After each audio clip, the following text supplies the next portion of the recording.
दमोह के श्री देव राजकुमार जानकी रमन मंदिर में संतोष बिलियरे व अनुज टंडन द्वारा ट्रस्ट का दुरुपयोग किए जाने के मामले में कार्रवाई की मांग करते हुए कलेक्टर के नाम आवेदन सौंपा।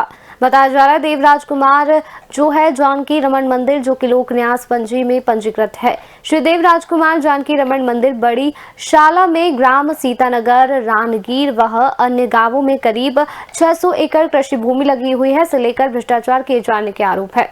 साहब पे आज हमने आवेदन दिया है। जैसा कि पिछले दिनों आपने देखा होगा मीडिया में, और मेरे घर परिवार पर अनुज टंडन के द्वारा हमला किया गया था।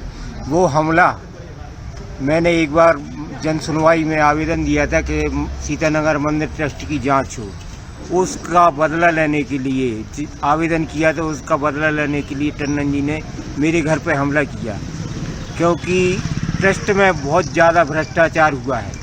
मंदिर का जेवर भगवान किस तरह का भ्रष्टाचार हुआ है? जैसे महंत जी शांत हुए थे उस टाइम पे वेयर हाउस में सैकड़ों कुंटल सोयाबीन, चना, मसूर जमा थे, उसका कोई पता नहीं। मंदिर की मूर्तियों के जेवर उनका पता नहीं है। बैंक अकाउंट में लाखों करोड़ों रुपया जमा था, उसका कोई जानकारी नहीं है।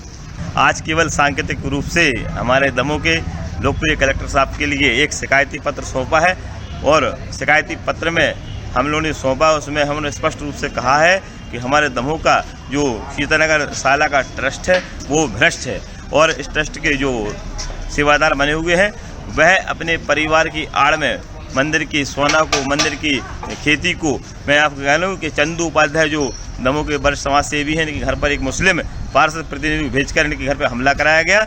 ठीक उसी तरह सीतानगर में एक घर का जो मुस्लिम व्यक्ति है उसके लिए मंदिर जमीन की लगभग 40 से 45 एकड़ जगह है, वह अधियों पर दिए हुए हैं। इसमें ये बताया कि अनुज टंडन करके जो व्यक्ति है उस समिति में जबरन महत्तमकारी लेकर रखे हैं। अभी वर्ष 2024-25 में एक निर्णय आया था जिसमें कलेक्टर साहब ने उनकी महत्तमकारी को गलत सिद्ध किया था। उन्होंने लेन देन करके पथरिया SDM से खुद को अपना महत्तमकारी ले ली थी।